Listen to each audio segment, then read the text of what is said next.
to another episode of the Night Project podcast. I'm so excited to be here with you in season 3 as we start introducing some more top educators here in Polk County.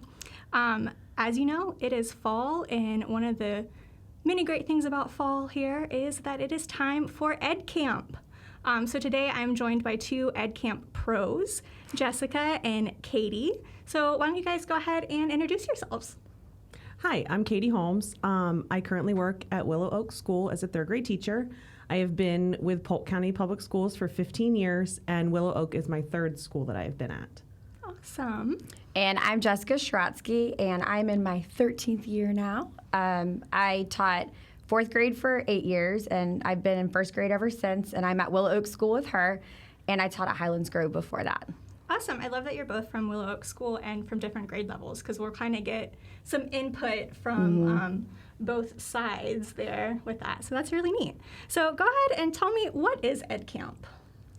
In my opinion, it's like the best PD that's out there, because it's not a PD that is that you're told that you have to do by someone else. Like, you get to show up at a group, and it's facilitated by teachers. So it is really just like driven by topics that you want to learn about versus like what you're told that you need to learn about. That, to me, that is so cool, just to get to learn from other teachers. Like, as a teacher, that's always all I ever wanted when I was in the classroom, was to really hear like, hey, this is what worked for me, or this is what didn't. It feels very authentic. It is. And I love that it's like not like a traditional conference. It's called the Unconference, and like it's totally driven by what do you as the participants want to learn about or talk about, and there's nobody up there really presenting. As an educator, you get to lead the conference and talk about what do you want to talk about, what problems, things are you having in your own classrooms. Wow, okay, so that's really cool that there's so much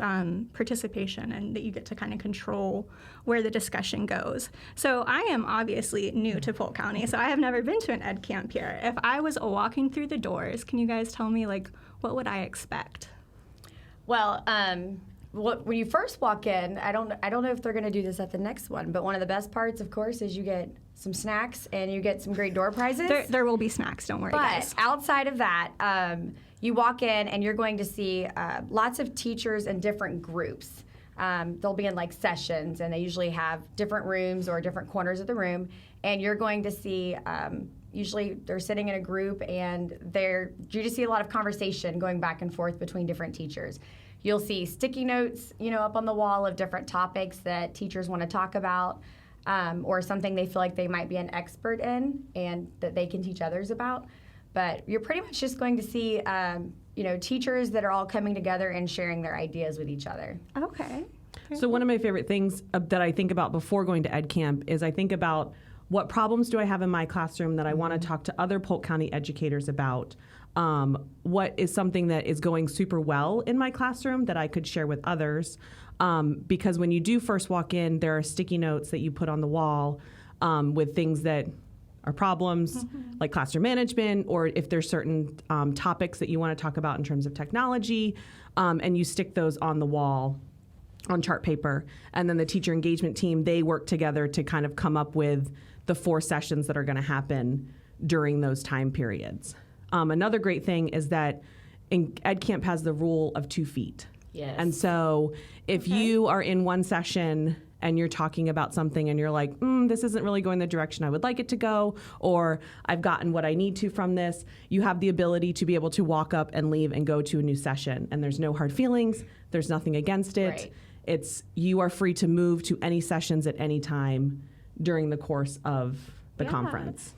Honestly, that sounds like a dream. It is. I mean, we've all had that like PD that, you've had to sit through, and, it might not be relevant to what you need at that time. Like, maybe like someone like her is like an expert in anything technology, so she might not need to learn more about like Google Classroom or, Schoology or something like that, because you already know. So she could like get up and walk to a different session and get information that is best like for her. Yeah. That's awesome. So when you're going, do you think it's best to go thinking, hey, this is what I want to share, or just this is what I want to learn about? Because I know you said you prepare for both, but like if maybe someone was too shy to share, would they still be able to go? As somebody who's been through several ed camps, the first couple times I went, I did not speak at all. It was like, I am sitting there, I am gathering information, but I feel like now as like a more experienced teacher, I have things to share and offer to other people. That's awesome. Yeah, I agree. And sometimes, you know, you can learn a lot sometimes just by being the listener. And that's hard for me sometimes. Like, you know, I always like to talk when I can. But I found myself in the first one a little bit more like taking it in. And I did find that whenever the sticky notes were going up and I overheard people talking, that it started to generate ideas. And then I felt more comfortable to, you know, speak up and add, you know, to whatever they were discussing. Probably if you were looking at the sticky notes and as you were watching the conversations progress, there might be a moment there as an educator where you go, hey, I actually know more about this than I thought I did, and I have something to share. So that would be a really good moment to have as well. Yes. That's great. So how many ed camps have y'all been to? I've been to 3, and then we've hosted 2. Okay, very nice. I want to say 4, and I believe one of the schools I was at, we did one as like a PD within the school-based. Yeah, that is a lot of unconferencing. I like that. So out of all of those, what is something that you have taken away that you were just like, man, this was awesome? I would say one of the best things about Ed Camp is, like me as an elementary school teacher, when do I have the opportunity to go speak to a high school teacher about something they're also experiencing? I know one of the ed camps that I was at, there was one that was talking about ESOL students and strategies that work best with ESOL students. And being at a school now where I do have a lot more of ESOL students, that was a topic that I was like, I need to go to that. I have students now that are non-English speaking. I need all the tips and all the strategies of what are best practices for them. And so it was mostly high school teachers, and it was honestly some of the best conversations that I've had and got some of the best tips about, like, these are things that I can do in my elementary school classroom, and they're from high school teachers. And I feel like we are not given the opportunity to always talk amongst from elementary to middle school to high school. You're completely right. Or even from, like, Jessica and I sat in one that was about classroom management. And yes, even though we're at the same school, like, I got things from her because I don't always see the day-to-day of what she does in her room. I feel that education is like you are in your room, but I cannot do this job alone. Like, I need the collective knowledge from everyone else to help make my job better. That's great. Like, it's almost like, you know, we always tell our students, like, think outside of the box. And that's kind of like what you're doing in this situation where you could be like, okay, I'm a primary teacher, and now I'm going to go learn from a high school teacher what they do, what strategies they use. So that's really exciting. Kind of get to see the direction that, like, you know, kids have to go. Like, in my case, like, I teach first grade, so getting to talk with a third grade teacher and then, like, a middle school teacher in high school, like, kind of, you know, we bounce ideas off each other and talk about the direction that the kids need to go, and they tell you about the things that, oh, thank you for doing that with them, and just things like that you don't think much about that end up being really valuable by the time you leave. Yeah, I think that sounds really amazing.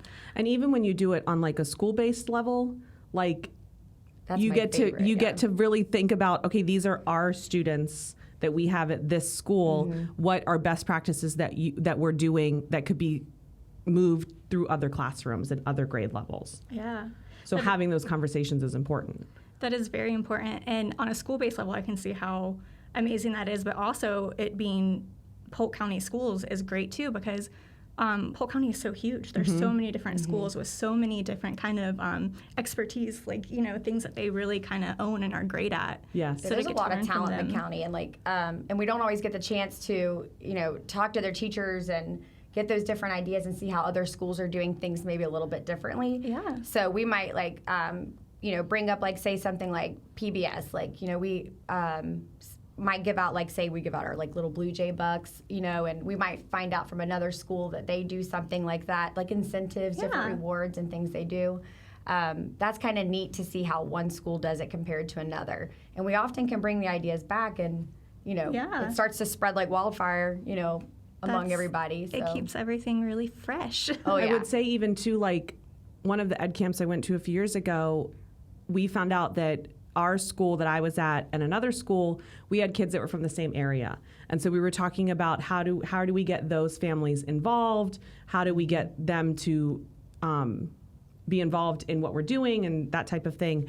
And so we're planning on doing like a joint collaboration where we all went to the local community center that was there to meet up and help those kids. And so that was a great thing to have collaboration between those two schools that have kids in the same area. Yeah, that's a great way to be able to kind of come together. So it sounds like you really can get just almost anything from an ed camp. It's almost like a little rabbit hole. I mean, you start and the next thing you know, you don't have to like take notes or anything, but you'll have like a whole like notepad of things filled up of like ideas, or your phone, like you'll be downloading app after app, because things I need to research a little bit more. Like I remember like some of the first few things I learned about would be things like Dojo, like before we started really using that, or Seesaw, just different things like that. That it was when they were first coming out, and next thing you know, we're all sitting there in the sessions like download, like things that we just didn't know about. And a lot of the things that we learn about are often small things, but they can make a big impact in the classroom, because if it might be something like things for our ELL learners, or classroom management, better practices with teaching kids how to read. It could be anything. I think you're completely right. You can learn anything, and to me it seems like it would be so meaningful because it is from other educators. Like I know I was very guilty sometimes when I was in a PD, where I would just be like talking to the person next to me, like, wait, hang on, you did what in your classroom? So this time you're allowed to. Like you're supposed to. They want you doing that. So that's really great. Well, that's awesome. Well, thank you guys so much for sharing about Ed Camp. But now I have the ultimate Ignite podcast question. If you could pick one area in education to spark change and ignite a shift in behavior and mindset, what would that be? I would say I really want to see a little bit more joy and like positivity like spread throughout. I think that like when we get outside of our four walls and we collaborate with each other, we can kind of like reignite that within each other. But I think like the biggest thing for me is I want my kids to live for the school week and not for the weekend. I really want kids to be on fire about coming to school and about learning how to read. It's an experience, and we get like one shot out of each year with these kids, and I want it to be like the ultimate like year that they have. So that's probably a pretty big deal to me. I would say, to piggyback off of that, like igniting that passion for engagement is how do you get the teachers to buy in to that the students need to be engaged, and just having that positive culture and environment throughout the whole school definitely has a trickle down effect just to make the day more enjoyable. Yeah, that's great. And it sounds like you can get both of those things through Ed Camp. You're going to collaborate and you're going to learn awesome engagement strategies. So that is a whole nother reason to look into coming to Ed Camp. Yeah, absolutely. Like it's just one of those things you can't really explain it until you get there. Like once you start to see it in action and you see, you start networking with all these different teachers. I don't know what it is, but I feel a little bit like rejuvenated every time I leave. I feel, like really excited about that next Monday that's coming up, because I'm full of fresh ideas. You're in a room full of teachers that really want to be there and are excited about making change in their classroom. So just that alone is amazing. There's something about being in a room with people that have a similar mindset about positivity. What can we do to better our world? Yeah. It's just, it's undescribable. That's right. And right now, there's so many different changes, and I mean, so many different things have happened in education the past few years that just getting to have a spark of that positivity and like that excitement to be around fellow teachers is definitely something worth looking into and something worth going to. Yes, absolutely. Yeah, I agree. Awesome. Well, Katie and Jessica, thank you so much for joining me today. Thank you for having us. I am looking forward to seeing you guys at Ed Camp and hopefully hear you guys share some stuff. There will be breakfast and snacks, so don't worry. We have that covered. But thank you so much for joining us for another episode of Season 3 of the Ignite Project podcast. Be sure to look for a message from Teacher Engagement about our upcoming Ed Camp on Saturday, November 5th. We are looking forward to having all of you there. If you have not caught up on all of our episodes for Season 3, be sure you go back and take a listen to our episode with Robin. We talked about kindergarten, and it was so much fun. So thank you for being here, and have a great day. Thanks for joining us. You can subscribe to the Ignite Project on Apple Podcasts, Google Podcasts, or Spotify, or watch online at the Polk County Public Schools YouTube channel. To learn more about the Ignite Project and other Polk County Public Schools podcasts, go to polkschoolsfl.com/podcasts.